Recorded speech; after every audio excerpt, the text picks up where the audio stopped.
It cleaned the resin off. The real thing to brag about, in my opinion, if you need to, is how well you broke it up into powder and dried it, because that's where everyone fucks up.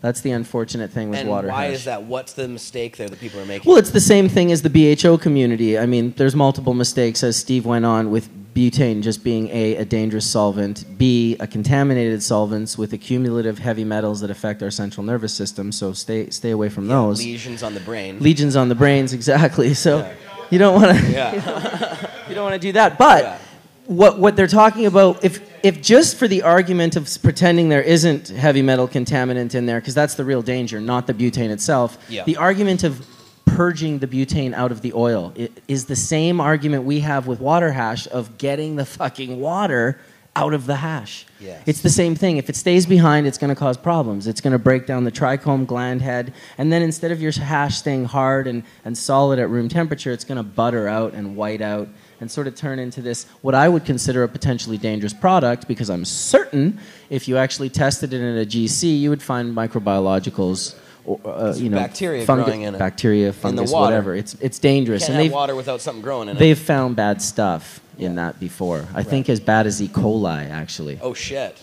No shit. Wow. Oh, shit. Ooh. Right? So don't want the E. coli hash. So drying your water hash is very important, and it's one of the reasons when I learned about losing water-soluble terpenes that are escaping into the water wash of the bubble batch. Losing some good stuff. And that's when I really started getting into dry sift, and that, I guess it would have been maybe around, I've been selling the Bubble Box, which is a 3-screen kit with a 70 screen on the bottom for carding, I'd say for 10 years, maybe a little bit more, maybe a little bit less, but I'd say around 10 years or 12 years we've been selling that box.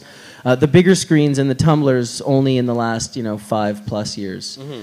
Well, and I think most of the people watching this show are probably familiar with all of it, but for those who don't know, dry sift, most people know that that's just like the keef that comes off the plant, essentially. It's these, really like easy dust. to make. You can make it with a table. It has a different consistency. The bubble hash itself is these, explain what the bubble hash really looks like. Well, the bubble hash, in my opinion, has a different texture and appearance, mainly due to the fact that what he's talking about, keef, sift, which is really, we should define the differences between what we're smoking here and what we're saying is sift. Sift, as Jeremiah was mentioning, is a farmer's grade. Like when it's just contaminated, 80, 70, 60% contaminant or even 90% contaminant, you can't compare that to 99% heads. Right. And so 99% heads is what bubble hash is all the time. Plus it's been water washed. So they're the cleanest fucking heads. No dust, no hairs, no any fibers. They've all been washed off. All the junk and gets filtered taken out of there. Right. When you make the nicest dry sift, in my opinion, compared to the nicest bubble, they're almost on point with one another. Wow. Yeah, and I mean by the nicest bubble, I mean bubble that has alcohol-soluble terpenes that are not lost in the water washing. So the flavor of the bubble tastes exactly the way it tasted on the bud, only concentrated and obviously more tasty. And the actual consistency and texture of the bubble hash is different. It's these larger sort of balls, kind of, the bubble hash itself, right? Well, I mean, that's another thing. It's, Darren was telling me earlier today, he's like, I use your 4 wood screens and I separate out the grades. And I'm like, perfect, that's what they're for. That's what I have, this 4-screen kit that's all wood, and they've got random size screens that are not the same size as what I call my dry sift quiver, which is the 2-screen trick for the gravity trick, which is simply a 250 micron and a 180 micron on top of one another. One's flipped upside down, so it's flush. You've got 4 little spacers, and you toss a little bit of herb down. The space between the 2 screens and the size of those holes, the heads fall straight down, the contaminant does this, and it often gets trapped in this large screen that would otherwise not catch that contaminant. So that's a very simple, drifty process. Very simple trick that if we had the 2 screens right here, we could literally throw some buds or even some sift. That's the gravity trick. Exactly. That's just a 2-screen gravity trick. And then the secondary trick is, the 110 lines per inch, which is a 150 micron, which is you break the herb up over that screen, or your resin, you can cart it through that screen to take any larger heads or contaminant out, and then down to a 70 micron, which is the tight screen, which is the screen that I teach carding, as well as now the parchment carding as well. Right, which is carding using on that static charge to have another layer of isolation. Exactly. Yeah. Wow. And so now, and that where did this come from? Did you guys just pick this up from somewhere? This whole yeah, it was all grown. I mean, it started with me showing people carding tricks, and then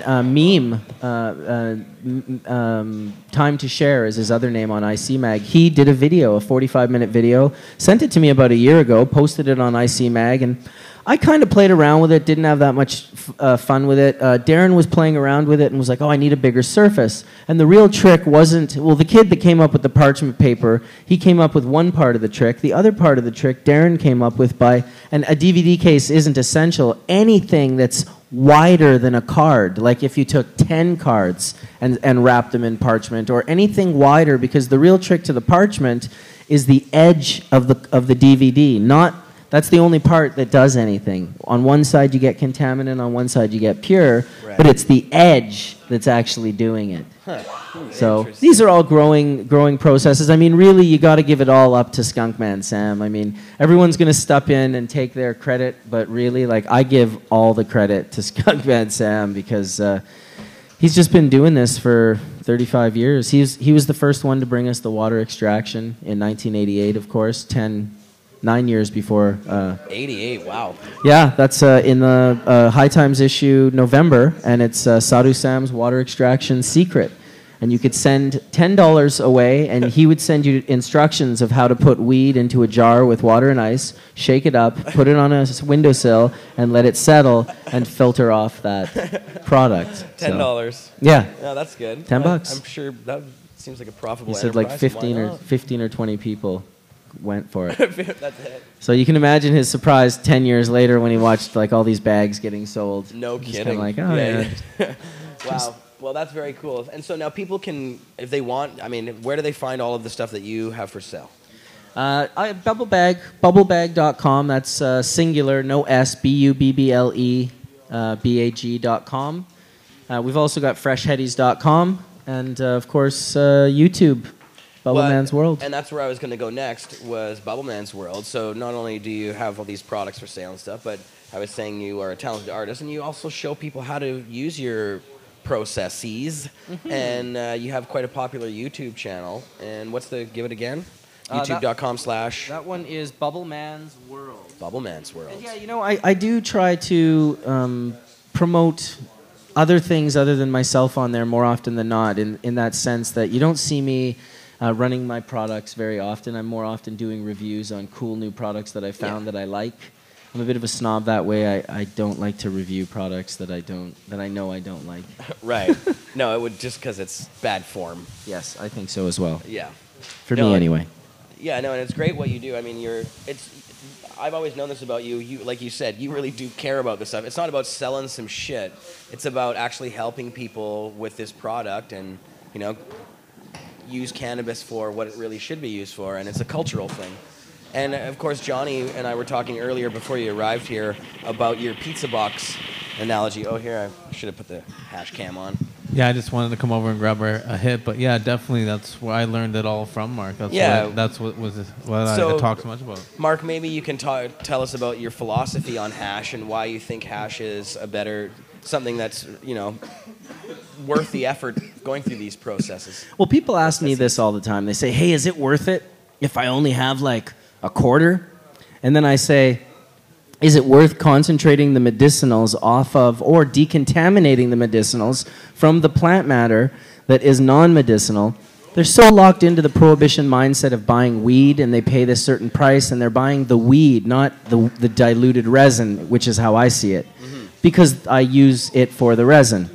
Yeah. If I looked at a hemp field and it was seed for me, I would look at it as the stock would mean nothing to me. It would be off to my partner who was doing something else with that. I'm growing for seed. So the pizza box analogy is simply, basically a couple years after the if it don't bubble, it ain't worth the trouble, I came up with my own, which was herb is the messenger and bubble is the message. And of course, the word bubble could be changed to all the concentrates, butter or LHO or dry sift or whatever. It's basically, everyone can get hung up on being, you know, the guy that, oh, I'm doing this and he's doing that. But what we're really doing is we're concentrating and promoting phytocannabinoids. And that's where the credit is due, not in who has the best extraction process or whatnot. We'll figure out what all the best extraction processes are. And what that'll do is that'll make the phytocannabinoids that we seek to not only enjoy euphoric feelings, but to feed our endocannabinoid systems with, to actually saturate our endocannabinoid signaling system so that we can, be healthier people. That's what it's all about for me at this point in time. That's the message. It's recreational, it's medicinal, it's preventative. And then it's industrial on another side, so what an amazing plant. Mm-hmm. And so this hash process, it's worth it because once you're done, you have something that you don't have to be worried about in any way, really. It's cleaner, it's better for you, usually. Unless there's something left over in the extraction process, of course. Well, when we order a pizza, we don't generally eat the box. It's like we know enough that we're like, oh, it's the pizza that's the food, and the box is just the package that the pizza comes in. So it's like, okay, well, think of cannabis like that, because cannabis can bring us all sorts of things. It can bring us cellulose from its inside the stalk for paper production. It can bring us fiber for many, many products that can be produced out of fiber, it can, including like plastics and all sorts of things. The seed, of course, produces the essential amino acid-rich oil that we, of course, need but can't produce on our own. And so the plant then also produces this resin that is the phytocannabinoids that happen to put our immune system and our central nervous system into homeostasis. Like, that's an essential food source. That's insane that it was ever made illegal. Yeah. That's criminal. It really is. Like, it's not just like making tobacco illegal or legal. It's like, this is essential food source for humans. Yep. We require it. It would be like making essential amino acids. Yeah, and there's a lot of science going into this whole thing. There really is enormous something called amounts. cannabinoid deficiency syndrome. Yes. Yeah, it's for Dr. real. David Allen blew our minds on Hash Church a few weeks ago when he talked about the amygdaliac hijacking of the signaling system, which signals your brain into upper and lower brain function. It's these endocannabinoids. Thank you very much, my friend. Butter King's out. Take it easy, guys. Peace, guys. Have a good one.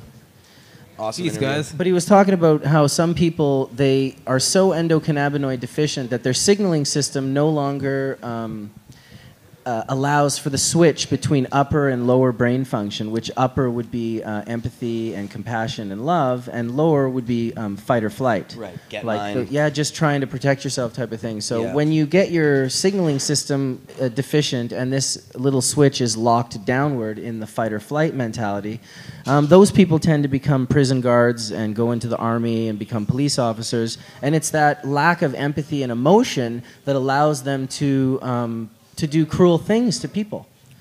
Exactly. Nobody that's empathetic and filled with love wants to work in a prison and see people suffer. No. You know what I mean? No. Like, well, and I mean, a lot of times I think people are, they've done these Stanford prison experiments and stuff where they find that there's certain situations that make even the kindest people into criminals, but, horrible people that will do bad things to each other if they think they can just, they told me to. They were in a white lab coat and shit. Yeah. But still, there's a certain type of person who's drawn to this attitude of wanting to lord over others and be in control of others. Yeah, for sure. And that's, like you say, there's a lot of that in that whole fight or flight idea. Yep. It's definitely the reptilian part of the brain. Yeah. That smoke hash. And Well, then the that's bummer why- is yeah. the people who love smoking hash, who are empathetic, are like, man, I don't want to control anyone, man. Like, Yeah. everyone why? should That's just why relax. they don't become police Easier that way, officers isn't or it? government officials. No. That's why we're all sitting here No, puffing, it's getting true. along. The natural outgrowth of our society is that the zealots become the people in power, and they're assholes. Generally, yep. Yeah, we They're got the ones that Dino want to going be on. in power. We're about Exactly. ready to have Anybody a serious who wants puff to be a down cop here. probably shouldn't be a cop. No, exactly. But you have to take a look at it, and that's what Mark was saying there, is how cannabis it soothes you, it relaxes you, it Listen, regulates. let the me central tell nervous you system. about a heavy puff down. Okay. Because you just said we're about to have a heavy puff No, you already down. did it apparently. Darren puff and down. I got so destroyed earlier today when we were like, hey, let's We're film a about ready video. to destroy you. Darren's guys. like, yeah, I want to give you this sift. And I'm like, oh, let's film a video of you telling me about each one and we'll smoke each one. I thought there was like 5 different kinds. He's like, okay, yeah, no problem. There's like 11. And I'm like, what? Yeah, there's 11 kinds of full melt dry sift. So we sat there in an hour and 13 minutes. Every 5 minutes each, we took a big dab of this fucking full melt resin. The stuff Awesome. that you just hit, and he's about to, and he's Nice. about to. So